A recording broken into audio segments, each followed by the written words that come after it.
president wanted to make that big deal. He pushed very hard for it. The North Koreans were not willing to walk through the door that he opened for them. So we'll see how it all goes, but I think it's going well. I think we learned a lot over the last couple of days. And again, the relationship seems to be very, very strong.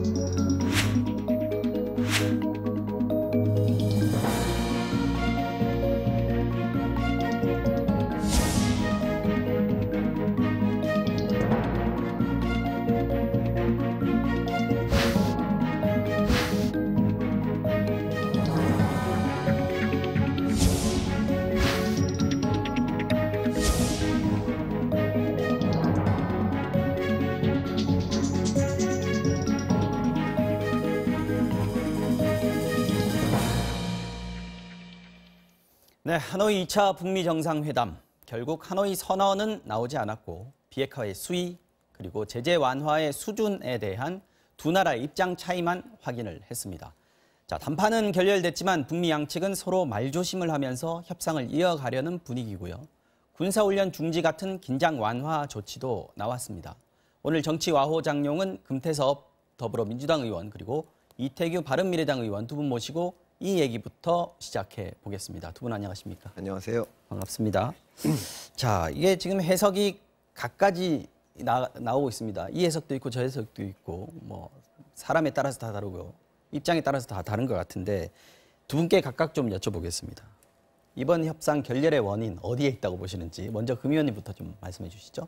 예, 결론적으로 말씀드리면 양측의 조건이 다른 것이 가장 결정적이었다고 생각을 합니다. 네. 북한에서는 영변 핵시설을 폐기하는 대신에 주요 제재 조치가 완화되기를 바랐던 것이고 네. 또 미국에서는 그것만 가지고 제재 조치를 해제해 줄 수는 없다. 그래서 거의 전면적인 비핵화를 바랐던 것인데 이것이 양측에서 조정이 어려운 것이 사실은 보장할 만한 수단이 없거든요. 북한의 입장에서는 전면적인 비핵화를 했을 경우에 만약에 미국이 약속한 조치를 취하지 않으면 어떻게 되는 것이냐.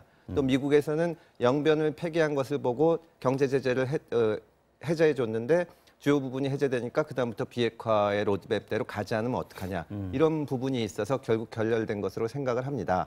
안타까운 일이지만 다만 네. 양측의 조건이 어느 정도 분명하게 드러났기 때문에 네. 이것이 공개되면 사실은 각자의 입장을 나중에 어기기가 좀 어렵게 되는 면이 있거든요. 네. 그러니까 북한의 입장에서는 우리가 이렇게 하면 미국이 이 약속을 지키겠다고 확약을 한 셈이고 또 미국의 입장에서도 북한이 여기서 멈추지는 않겠다는 것을 조금씩 보장을 받을 수 있는 거기 때문에 부정적으로만 볼 일은 아니라고 생각을 합니다. 근데 서로 이제 미국 측이 얘기하는 협상에 나왔던 얘기 그리고 북한이 얘기하는 협상에 나왔던 얘기가 서로 조금씩 다릅니다. 어디에 결렬의 원인이 있다고 이 의원님은 생각을 하시는지. 뭐 지금 금 의원님 말씀하셨지만 어쨌든 네. 이제 북한이 생각하는 단계적인 비핵화 조치와 네. 또 현 단계에서 미국이 생각하는 비핵화의 어떤 수위가 다르다는 것이 이제 이번에 분명히 드러난 거고요. 네. 뭐 양측이 어쨌든 뭐 협상이 결렬되면 그 협상 당사자들은 다 책임이 있다고 보지만 저는 이번에 있어서는 저는 북한 측에 조금 더 저는 결렬에 책임이 있지 않나 이런 생각을 좀 갖고 있습니다. 왜냐하면 그렇습니까? 그 영변의 핵시설이라고 하는 부분 이 하나만 가지고 그리고 왜냐하면 지금 핵시설이 그 외에 다른 여러 가지 다른 군대도 있다는 것이 이제 드러나고 있는데 네. 그거 하나만 가지고도 실질적으로 유엔 제재의 어떤 핵심 사항을 다 풀어달라 이런 부분을 하는 부분은 제가 볼 때는 미국이 받아들이기 어려운 부분이라고 저는 생각을 하거든요.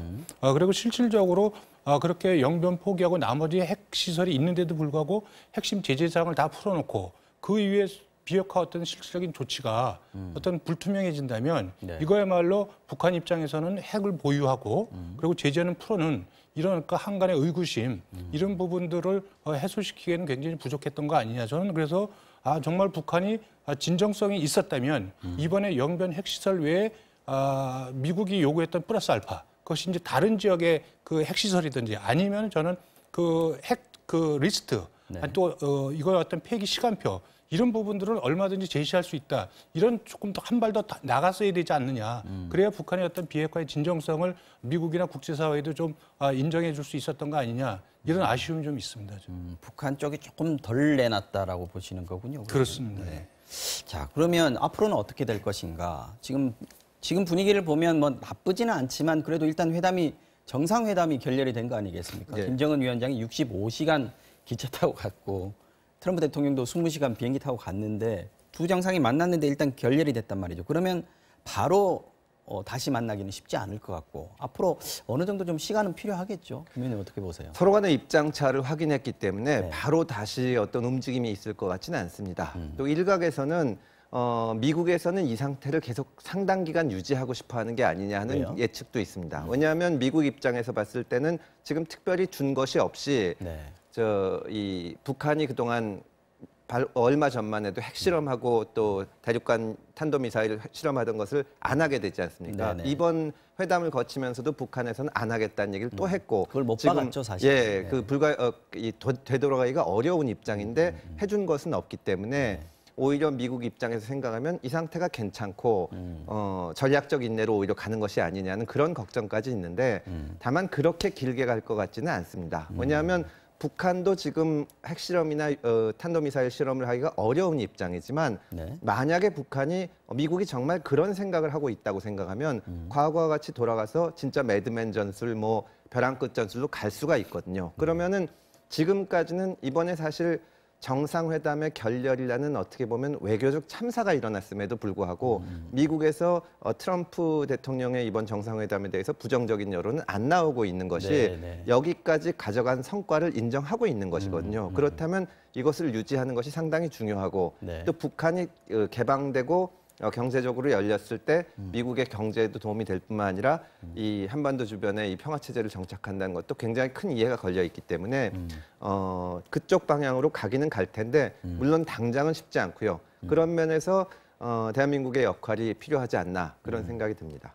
이 의원님 지금 분위기로 봤을 때 뭐 시간이 좀 걸릴 수 있다고 말씀하셨지만 이 의원님도 여지는 남아있다 이렇게 보십니까? 그것 먼저 실무 접촉 같은 게 좀 제기가 돼야 될 텐데 어떻게 전망을 하세요? 일단 뭐 향후 그 흐름을 지켜봐야 되겠지만 일단 협상은 결렬됐지만 어쨌든 파국은 아니다. 이런 부분은 이제 모두가 다 그런 부분에서 공감하는 것 같습니다. 예, 그런 부분은 어쨌든 그리고 오히려 회담이 결렬됐음에도 불구하고 향후 회담을 사실 양국이 내심보다 기대하고 있는 것이 아닌가 이런 생각이 좀 들고요. 그런 거는 이제 언론에 보도된 대로 나왔지만 어쨌든 회담 직후에 미국이나 북한이나 상호 비방을 자제하고 있지 않습니까? 그렇죠. 그런 부분이 있고 또 트럼프 대통령은 결렬 후에 바로 문재인 대통령한테 전화를 해서 중재를 요청했고 네. 또 김정은 위원장의 관계는 여전히 좋다 이런 말도 했고 또 트럼프 대통령의 전언이지만 김정은 위원장이 핵실험이나 미사일 발사 안 하겠다 이런 약속도 했다는 이런 부분들 그리고 또 한미가 어쨌든 그 연합훈련을 안 하기로 이렇게 또 결정을 바로 내렸지 않습니까? 네. 이런 부분들이 상대방을 자극하지 않고 이후에 대화를 이어가려고 하는 그러한 어떤 취지라고 저는 생각이 들고요. 또 정치적으로 가장 중요한 부분은 일단은 김정은 위원장 입장에서는 제재를 완화해서 북한의 현재 경제 문제를 해결하고 싶은 그런 현실적인 그 정치 문제가 있습니다. 또 역으로 트럼프 대통령은 이 비핵화 핵폐기를 통해서 적어도 그 재선 고지에서 유리한 입지를 차지하고 그런 정치적 목적이 있거든요. 그래서 양자가 내부 정치적으로도 이런 그 비핵화 문제 필요하기 때문에 저는 어쨌든 시간은 걸릴지 모르겠지만 어쨌든 대화를 재개하려는 그런 시도는 저는 빠른 시간에 좀 있지 않겠는가. 2차 이렇게 좀 북미 보여지고 회담이 있습니다. 열렸을 때 그 전에 양국이 가졌던 절박함, 필요성 이거는 여전히 유효하다. 이 그렇습니다. 말씀이신 거죠? 네. 네. 그런데 금 의원님 그 왜 사라 샌더스 대변인이 예.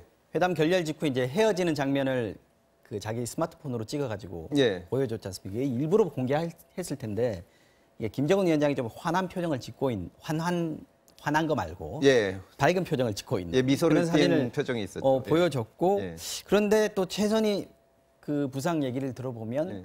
김정은 위원장이 회담에 좀 의지를 잃은 거 아닌가 이런 생각이 좀 본인 생각에 든다. 이것도 굉장히 이례적으로 밝힌 거란 말이죠. 이것도 좀 의도적이라고 볼 수 있는데 두 개가 좀 상충하는 느낌이 좀 있습니다. 김정은 위원장 입장에서는 상당히 실망스러웠을 겁니다. 어떻게 보면 사정이 더 급한 것은 북한 쪽이고 지금 경제가 그렇죠. 대단히 어려워질 위험성이 있기 때문에 네. 그것 때문에 60시간이 넘게 기차를 타고 달려와서 어떻게 보면 정성도 보였는데 또 이번에 두 정상이 두 번째 만나지 않았습니까? 네. 그럼 얘기를 하다 보면 정말 이 북한 측이나 미국 측이나 레토릭만 해가지고 안 주고 얻어가려고만 하는 건지 아니면 이번에 점진적으로 요구를 하지만 다음번에 다른 조치가 있으면 또 더 가려고 하는 건지 어느 정도 진정성이 쌓여 있다고 봤을 텐데 왜 내 얘기를 안 들어줬을까 하는 실망은 있을 텐데 아까도 말씀드렸지만 미국이나 북한 입장에서 사실은 그걸 개런티를 받기가 참 어렵습니다. 영변을 받고 이 지금 북한에서 요구하는 주요 제재를 풀어줬을 경우에 미국 입장에서는 만약에 북한이 나머지 핵시설을 철폐하지 않은 채로 중국과 다시 무역을 하는 방식으로 경제를 유지해 나가려고 하면 그다음에 방법이 없지 않냐. 그것은 트럼프 대통령 입장에서도 개인적으로 김정은 위원장을 신뢰한다고 해도 네. 본국에 가서 설명하기가 참 어렵습니다. 그런 안타까움을 표시한 것이 아닌가 그런 생각이 드는데 두 정상이 만나면서 신뢰도 쌓였을 것이고 이번 회담 결렬 이후에 나타나는 것이 양측의 태도가 일반적인 정상회담 결렬보다는 훨씬 우호적이기 때문에 저는 희망이 있다고 봅니다. 그 점에서는 다행이다 이렇게 보시는 예. 거예요. 그런데 지금 존 볼턴 백악관 국가안보보좌관 예. 이 사람이 사실은 회담 막판에 이제 등장을 했단 말이죠. 원래는 그 수행 명단에 안 포함이 안 돼 있다가 예.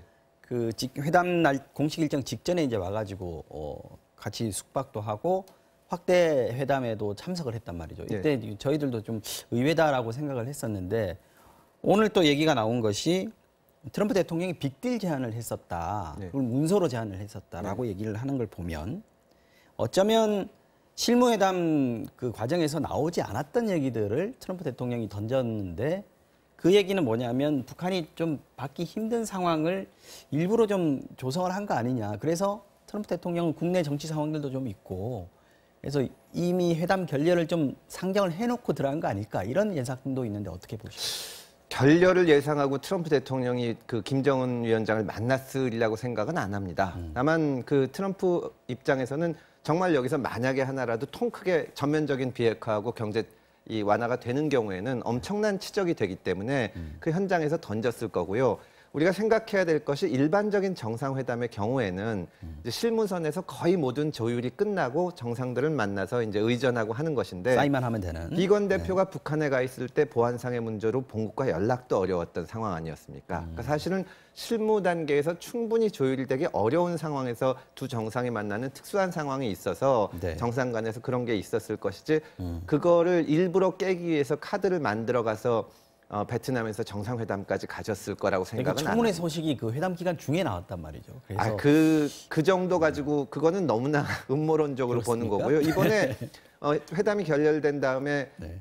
트럼프 대통령이 했던 기자회견을 보면 네. 뭐 미국 민주당 측이나 이런 데서도 아주 극히 정상적으로 사태를 제대로 보고 있다는 것을 그런 평들이 나왔거든요. 그래서 일부러 깨거나 청문회를 무력화시키려고 했다고는 생각하지 않습니다.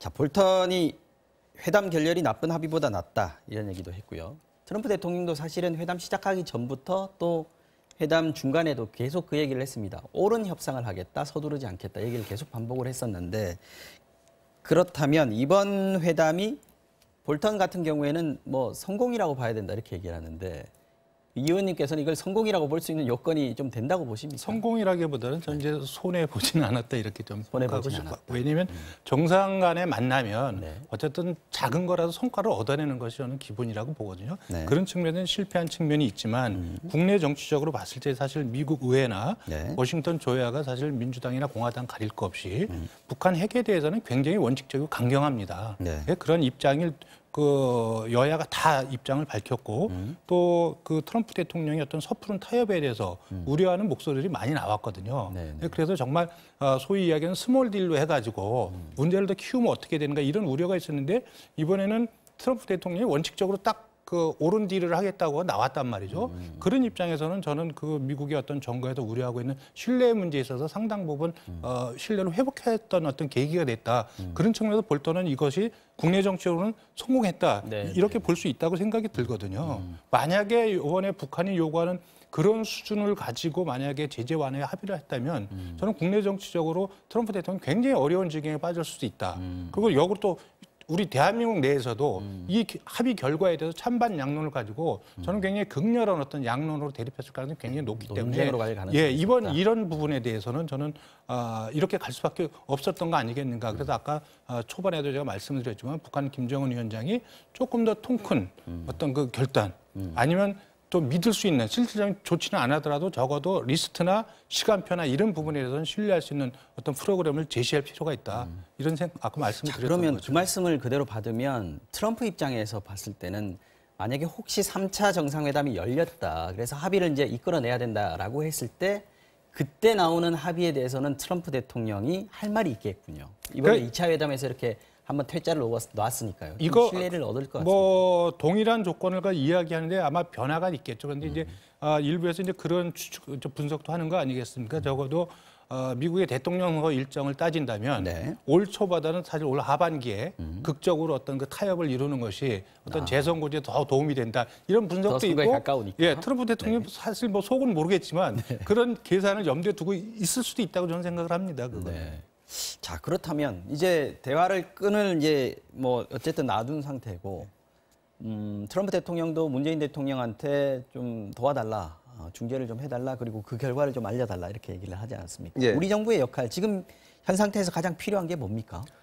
지금 북한 같은 경우에도 사실은 심야 기자회견을 통해 가지고 미국의 트럼프 대통령의 기자회견을 반박했다고 보도가 됐지만 네. 과거에 북한이 미국과 관계된 사안에서 정말 외교의 현장에서는 있을 수 없는 강력한 언사를 구사했던 거에 비하면 네. 반박이라기보다는 오히려 우리도 최선을 다했다. 우리도 이렇게 해보려고 했다. 그런 얘기를 한 것이거든요. 네. 그러니까 미국 측 입장에서도 문재인 대통령에게 부탁할 게 있을 거지만 북한에서는 사실 다음번 협상을 위해서는 좀 더 진전된 조건을 내놓긴 내놔야 됩니다. 내놔야 되는데 다만 그거 내놨다가 미국에서 상응하는 조치가 없으면 잘못하면 북한 정부로서도 대단히 국내적으로 어려워지기 때문에 그렇죠. 우리한테 여러 가지 부탁이나 보장 같은 것을 요청을 할 거고 저희가 그런 가운데서 저희 역할은 양측의 신뢰를 좀 더 쌓아나갈 수 있도록 그렇게 움직여주는 것이 저희의 역할이라고 생각을 합니다. 신뢰를 쌓아나가는 조치, 뭐 예를 들면 뭐가 있을까요, 이 의원님? 우리 정부가 할 수 있는 지금 단계에서 할 수 있는 저는 특사 파견 뭐 이런 것도 그런 아이디어가 건데 될까요? 결국은 이제 진정성의 문제라고 보고요. 네. 다만 이제 일부에서 우려하는 부분은 이제 중재 역할을 정말 잘했으면 좋겠는데 네. 정말 지금 대한민국 정부가 북한이나 미국하고 정말 제대로 소통하고 있는가 이런 거에 대한 사실 문제제기가 있습니다. 그래서 혼자 들떠서 지금 상황을 좀 오판하는 거 아닌가 이런 지적들이 있는데 네. 사실 뭐 요번에 모양새를 보게 되면 사실 청와대가 굉장히 겉돌았다는 이제 그런 평가를 저는 벗어나기 어렵다고 보여지거든요. 첫 번째는 요번에 청와대 같은 경우는 하노이 그 북미 정상회담을 통해서 사실 종전선언을 기정사실화했습니다. 그래서 그 종전선언에는 대한민국이 꼭 들어가야 된다. 3자 선언의 의미가 있다. 뭐 이렇게다가 아무런 반응이 없으니까 어떤 종전선언에다 환영한다. 그러니까 뒤로 발을 뺐는데 그것도 사실 모양새가 굉장히 안 좋았죠. 그리고 이 회담 결렬을 전혀 예상 못하고 어쨌든 아직은 회담이 어쨌든 그 성사되고 어떤 합의가 나올 거라는 전자에 이제 한반도 신한반도 체제를 선언하고 이런 부분들이 제가 볼 땐 돌아가는 분위기를 정확하게 좀 파악을 못하고 있는 것이 아닌가.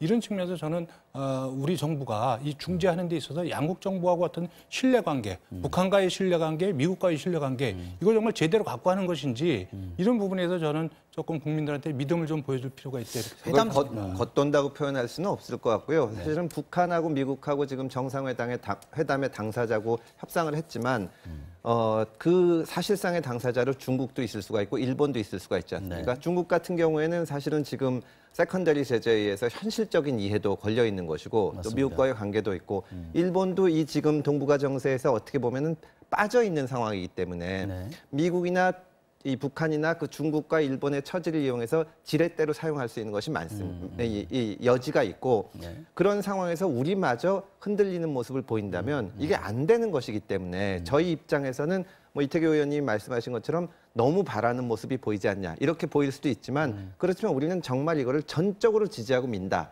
그런 모습을 보여주는 것이라고 생각을 합니다. 사실 제가 베트남 갔다 왔지 않습니까?